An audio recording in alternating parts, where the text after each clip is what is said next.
El siguiente segmento es clasificación F, formativo, educativo y cultural. A, apto para todo público.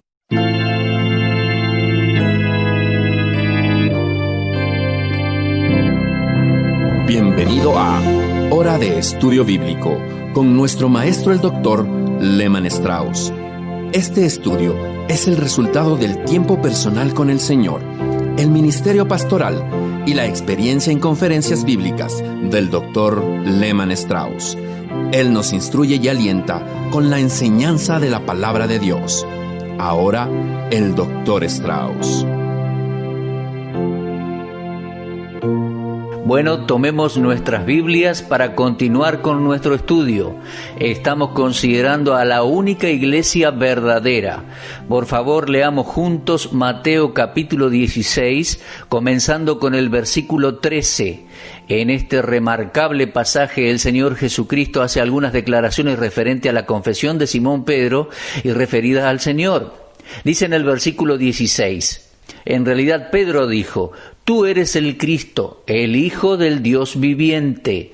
Y ante este testimonio Jesús respondió: «Bienaventurado eres, Simón, hijo de Jonás, porque no te lo reveló carne ni sangre, sino mi Padre que está en los cielos.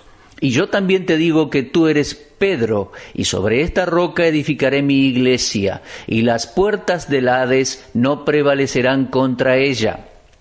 Estos versículos son de vital importancia. Si no observamos cuidadosamente estos versículos, no comprenderemos el uso que el Señor hizo de la palabra iglesia. Recuerde que Él dijo: edificaré mi iglesia. Hay varias interpretaciones respecto a estas palabras del Señor Jesús y de lo que exactamente quiso decir. Primero, nuestro Señor describe la condición de bienaventuranza que Pedro había llegado a tener por reconocerlo como Mesías, un hecho que la nación de Israel había rechazado. Los judíos consideraban a Cristo como alguien parecido a Juan el Bautista o a algunos de los profetas. Pero Pedro reconoció en él al Hijo de Dios, al Mesías, el Hijo del Dios viviente. Pedro había descubierto en Jesús lo que Dios el Padre intentaba que todos los hombres vieran en su Hijo. Por eso Pedro recibió la bienaventuranza, la cual pertenece a todos aquellos que hagan el mismo descubrimiento que Pedro. Cuando usted reconoce el señorío y la deidad del Señor Jesucristo, es entonces que la bendición vendrá sobre usted, no por una simple comprensión mental o fe intelectual, sino acompañada con una confianza que viene de corazón, viene del corazón. Pedro y el resto de los discípulos estaban ahora listos para recibir la revelación de nuestro Señor concerniente a su iglesia. Por lo tanto, Cristo continuó con estas palabras: «Tú eres Pedro, y sobre esta roca edificaré mi iglesia». La palabra griega para Pedro es Petros, que significa una piedra pequeña. En sustancia, Jesús le estaba diciendo: ahora tú eres una pequeña piedra, Pedro. Tú eres un fragmento de la roca original, tal como te lo dije antes. Tú eres Simón, hijo de Jonás. Tú serás llamado Cefas. Cefas significaba piedra, y usted puede encontrar esta referencia en Juan 1:42. Aquí en Cesarea de Filipos, Cefas recibió su nuevo nombre, convirtiéndose en una nueva piedra pequeña. Y Pedro comprendió que con tales piedras vivas, Cristo edificaría su iglesia, porque como vocero del grupo de los discípulos, Pedro vio cómo muchas piedras vivas eran añadidas a la iglesia. Más tarde, en su primera carta, en su primera epístola, Pedro lo escribió. Dijo: «Vosotros también, como piedras vivas, sed edificados como casa espiritual y sacerdocio santo, para ofrecer sacrificios espirituales aceptables a Dios por medio de Jesucristo». Continuemos ahora observando el texto. «Tú eres Pedro, y sobre esta roca edificaré mi iglesia». Aquí la palabra griega para roca no es la misma que la otra palabra. Aquí es Petra, que significa roca grande, algo más sustancial que una pequeña roca. Cristo le estaba diciendo a Pedro: «Pedro, tú eres una pequeña roca, pero sobre esta roca grande edificaré mi iglesia». El doctor Dehaene, con quien tuve una rica amistad por muchos años, observó una característica en el versículo. Él decía, antes de la palabra Petra o piedra grande, el artículo definido se usa indicando que hay una sola piedra grande. Pero antes de la palabra Petros, que significa piedra pequeña, no se usó ningún artículo, lo cual indica que Pedro no era la única piedra pequeña, sino que él era una de muchas otras piedras pequeñas. Ahora, ¿quién es la roca base sobre la cual se construirá la iglesia de Cristo? Ciertamente no es Pedro. Si Pedro fuera el fundamento, nuestro Señor Jesucristo le hubiera dicho, tú eres Pedro y sobre ti edificaré mi iglesia. Pero Jesús no dijo esto ni tampoco se refirió mucho más al asunto. Aquí la roca no puede referirse a ningún otro más, sino a Cristo mismo. El apóstol Pablo dijo sinceramente en 1 Corintios 10:4, y la roca era Cristo. Escribiendo en la misma epístola, Pablo incluyó estas palabras en 1 Corintios 3:11. Él dijo, porque nadie puede poner otro fundamento, roca fundamental es eso, que el que está puesto, el cual es Cristo. Pedro nunca dijo que él era la roca sobre la cual se construiría la iglesia. Y más aún, este mismo apóstol escribió exactamente lo que el Espíritu Santo le dijo que escribiera en su primera carta. Obsérvelo, por favor. Primera de Pedro, capítulo 2, comenzando con el versículo 6, dice, por lo cual también contiene la Escritura, he aquí pongo en Sión la piedra principal del ángulo, escogida y preciosa, y el que creyere en ella no será avergonzado. Para vosotros, pues, los que creéis, Él es precioso, pero para los que no creen, la piedra que los edificadores desecharon ha venido a ser la cabeza del ángulo, y piedra de tropiezo y roca que hace caer, porque tropiezan en la palabra siendo desobedientes, a lo cual fueron también destinados. Ahora bien, Pedro y el resto de aquellos discípulos a quienes Jesús habló en aquella oportunidad eran judíos, y judíos que conocían las Escrituras en hebreo. Ellos podrían llegar solo a una conclusión, que esta figura de dicción, la roca, era también un símbolo de la deidad de Cristo, puesto que esto estaba establecido claramente varias veces en el Antiguo Testamento.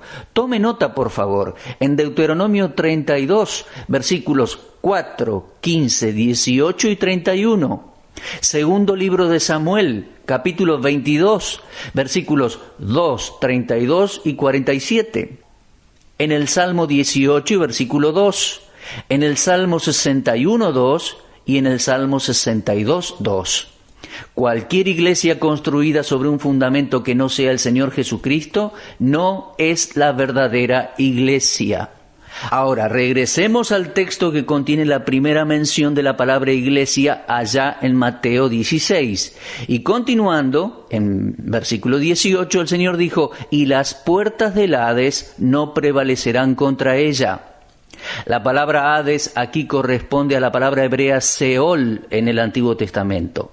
No significa el lago de fuego, que es el lugar final para Satanás, los demonios y los seres humanos inconversos. No. La palabra es usada 4 veces en los Evangelios y siempre por el Señor Jesús.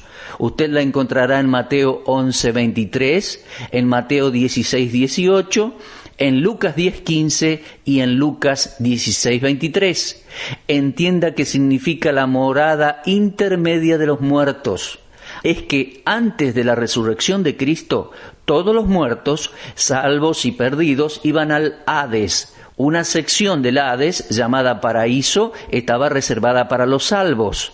Es aquí donde el Espíritu de Cristo estuvo entre su muerte y su resurrección. Luego de su resurrección, ascendió al cielo llevando con él a los santos del Antiguo Testamento, de acuerdo a lo que leemos en Efesios capítulo 4 y versículo 8. Ahora, cuando los creyentes mueren, ellos van a estar con Cristo, ausentes en cuerpo, presentes con el Señor. Ahora, esto está registrado en 2 Corintios 5, versículos 6 al 8, y Filipenses 1, versículos 23 y 24. Entonces, ¿qué quiso decir Cristo cuando dijo, las puertas del Hades no prevalecerán contra ella, contra la iglesia?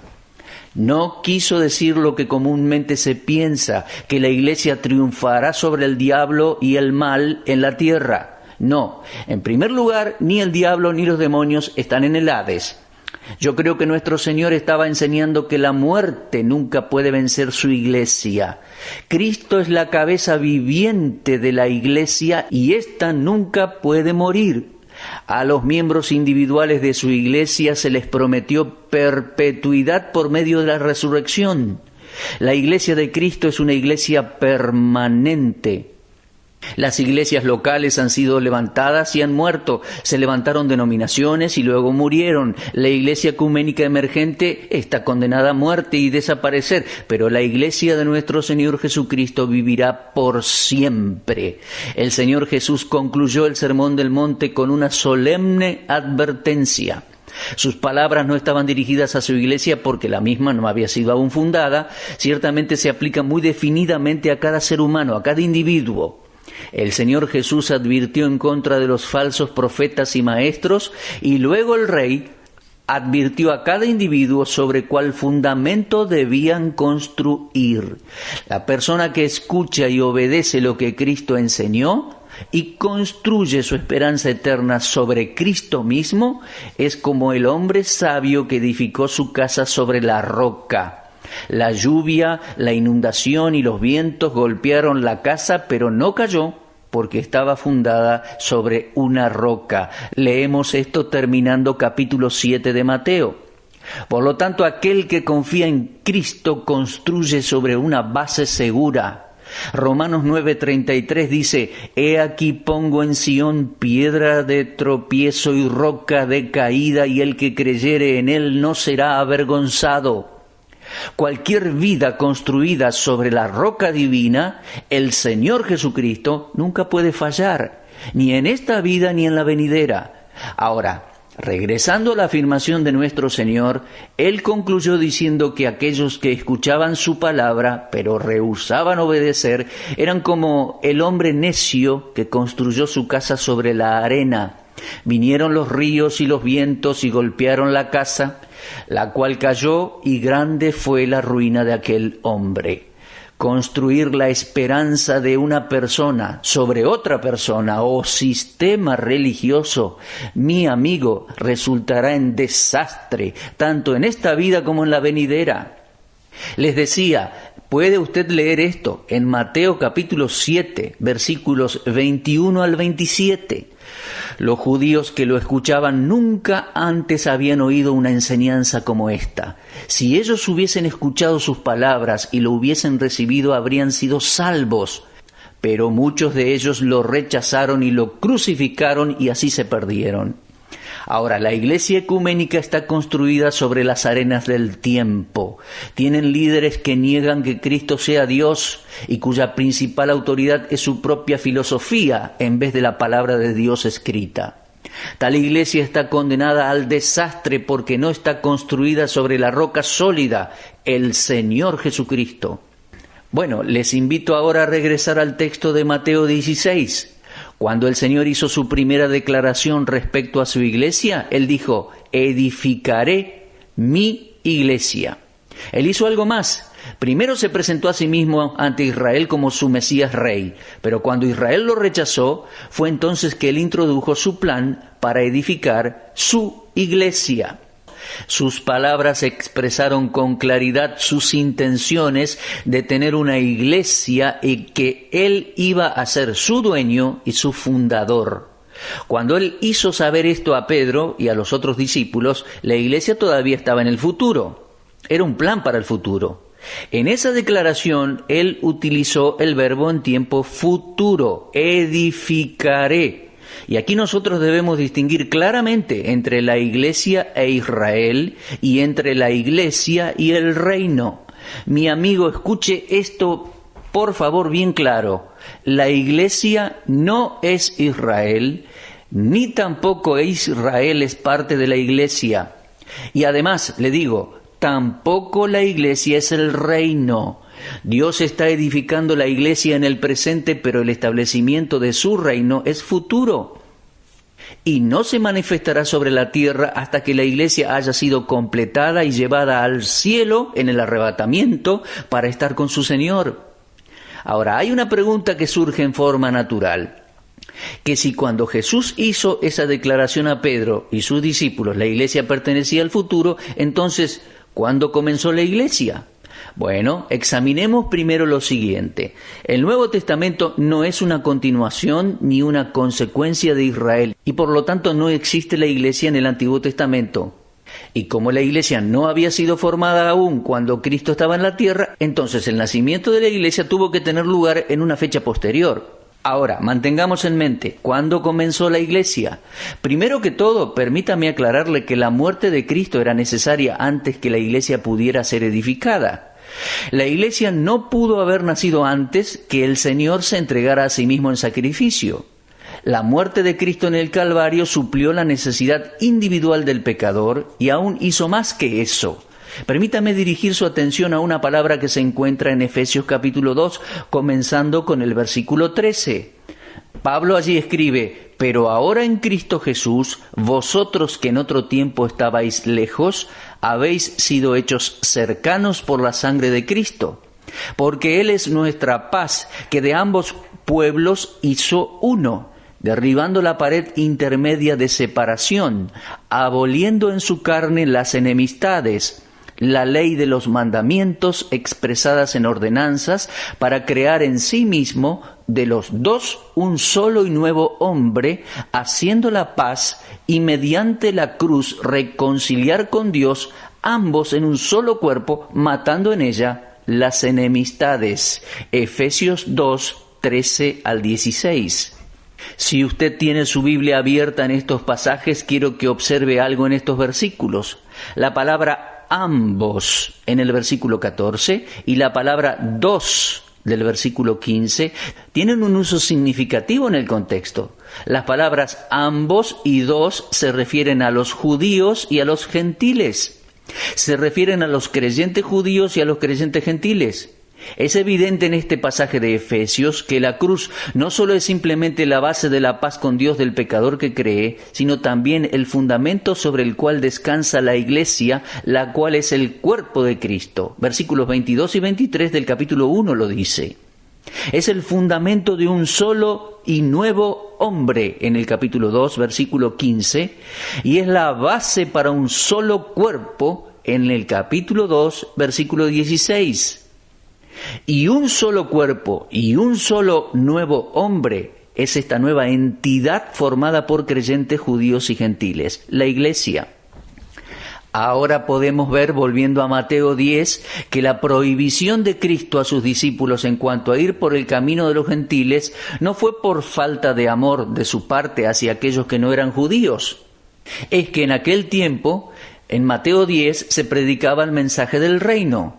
Y el mensaje del reino fue especialmente diseñado para Israel. Pero nuestro Señor tenía un propósito diferente para los gentiles, y este era la iglesia, su iglesia. La maravilla del amor y de la gracia de Cristo se observa en el hecho de que ningún creyente judío sería excluido de la iglesia, aun cuando la nación de Israel le rechazara y le crucificara. En Efesios capítulo 3 aparece la palabra misterio, y el misterio en Efesios 3 no es que los gentiles serían salvos por la gracia de Dios o que un judío sería salvo por la gracia, sino que a través de la muerte de Cristo, tanto los creyentes judíos como los creyentes gentiles serían colocados sobre el mismo fundamento y fe en Cristo, insertándolos juntos en esta nueva entidad, la iglesia, la cual es el cuerpo de Cristo y sobre la cual Cristo mismo es la autoridad soberana. Esta no podía ser formada antes de que Cristo muriera, porque es precisamente la iglesia de Dios que Él había comprado con su propia sangre, de acuerdo a Hechos 20:28. Dicho sea de paso, una iglesia comprada a tal precio demanda el más alto cuidado por parte de sus miembros y sobreveedores.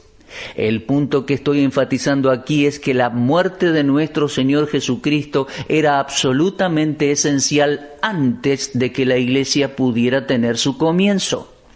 Ahora bien, la muerte de Cristo no solo era importante para la formación y fundación de la Iglesia, sino que la resurrección de Cristo también era necesaria.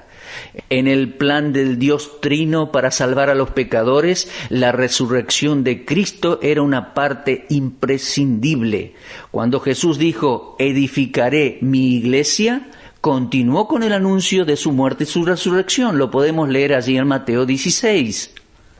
Pues leemos así a partir del versículo 21. Desde entonces comenzó Jesús a declarar a sus discípulos que le era necesario ir a Jerusalén y padecer mucho de los ancianos, de los principales sacerdotes y de los escribas, y ser muerto y resucitar al tercer día. La resurrección de Cristo entonces era una parte necesaria para su evangelio de salvación. Y como la iglesia de Cristo es un organismo viviente, no habría iglesia hasta que Él se levantara de entre los muertos para proveerle a ella su propia vida resucitada. La iglesia debe tener una cabeza viviente para poder sobrevivir. La muerte, resurrección y el ministerio intercesor presente de nuestro Señor Jesucristo son el secreto de la supervivencia y la fuerza de la Iglesia. Ahora, la muerte y resurrección de Cristo eran esenciales entonces para la Iglesia, pero igualmente esencial era el descenso del Espíritu Santo. Cuando Jesús habló de su regreso al cielo, en Juan capítulo 14, Él prometió enviar al Espíritu Santo como su vicario. El vicario debe hablar y actuar con la misma autoridad y poder que tiene a quien Él representa.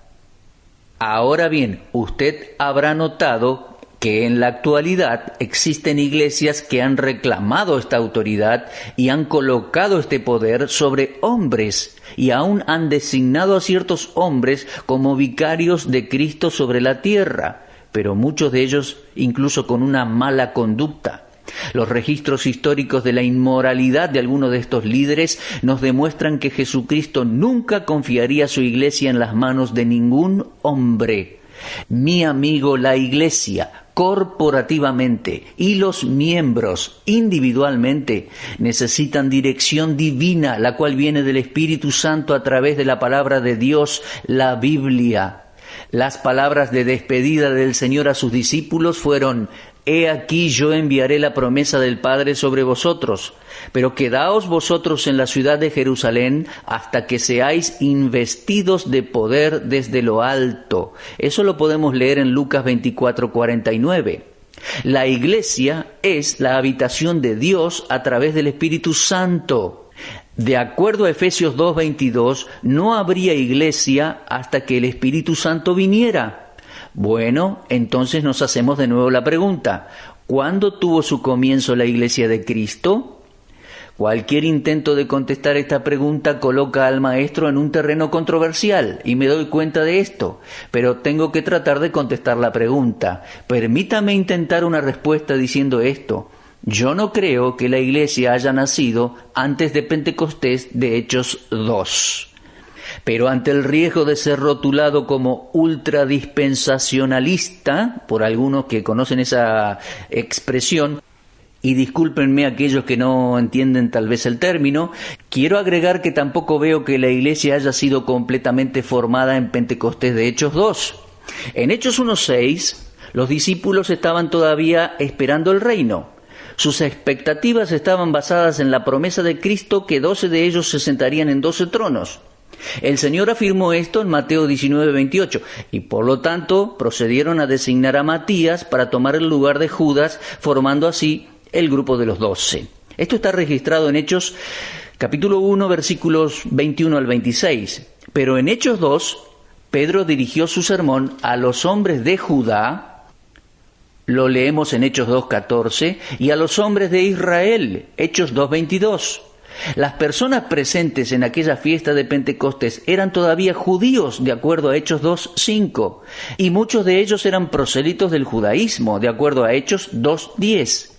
Parece bastante claro que aún en aquel tiempo los apóstoles no rompieron completamente con el judaísmo, al menos en sus conceptos y en sus mentes, porque continuaron adorando en el templo judío de acuerdo a Hechos 2:46 y a Hechos 3, versículos 1 al 11. Ahora, si Pentecostés fuera el modelo para la iglesia, entonces nosotros estaríamos adorando en templos judíos. Por favor, lea el segundo sermón de Pedro predicando en el templo y observe que también estaba dirigido a judíos. Hechos 3:12. Incluso con la promesa de que Cristo retornaría si la nación de Israel se arrepentía y creía. Hechos 3:19 al 20. Avanzando a Hechos 5, Jerusalén todavía era el centro de la bendición y Pedro estaba todavía apelando a Israel para que se arrepintiera y recibiera a Cristo como su Salvador para perdón de pecados. En Hechos 7, Esteban se dirige a los judíos en su revisión de la historia judía. Les muestra cómo ellos no habían obedecido la palabra de Dios, sino que habían resistido al Espíritu Santo y asesinado a Jesucristo el justo. Y a causa de esta prédica ellos mataron a Esteban. Y este fue el último de los 3 asesinatos del Nuevo Testamento. Asesinato de hombres que habían desafiado a los judíos, enfrentándolos con su rechazo de Cristo y de su reino. El primero fue Juan el Bautista, el segundo fue Cristo mismo y el tercero fue Esteban. Con la muerte de Esteban, ellos resistieron al Espíritu Santo, quien había descendido en Pentecostés de Hechos 2. Y de esta manera ellos recibieron su última oportunidad para que la era de la iglesia siguiera su curso y Cristo en el futuro regresara de nuevo a la tierra. La muerte de Esteban entonces marcó el fin del ofrecimiento del reino de parte de Dios a Israel. Les aclaro, continuaré con este estudio en nuestro próximo programa. Pero antes de concluir, quiero hacerle una pregunta. ¿Ha nacido usted de nuevo? ¿Es usted miembro de la verdadera Iglesia de Cristo? ¿Ha abierto su corazón para recibir al Señor Jesucristo como su Salvador y Señor? Si no lo ha hecho, entonces hágalo ahora mismo, mi amigo. La palabra de Dios dice, cree en el Señor Jesucristo y serás salvo. No importa a qué iglesia en la tierra pertenezca usted. Si usted nunca ha sido salvo, si usted nunca ha confiado en Cristo para la salvación de su alma, está perdido y sin esperanza. Su iglesia no puede salvarlo. No hay redención en ninguna denominación ni en ninguna sociedad religiosa. Usted debe tener una experiencia personal de fe en el Señor Jesucristo. Por lo tanto, confíe en el Salvador ahora mismo y Él le salvará de inmediato. Y si este es su día de salvación, por favor escríbame y hágamelo saber. Usted estuvo escuchando Hora de Estudio Bíblico con el maestro el doctor Lehman Strauss. Si desea escuchar una vez más este mensaje, visite nuestra página en la internet www.bbnradio.org. Le dejamos la invitación para que el día de mañana nos acompañe aquí, en este mismo horario y punto del dial. Hora de Estudio Bíblico es una producción de BBN.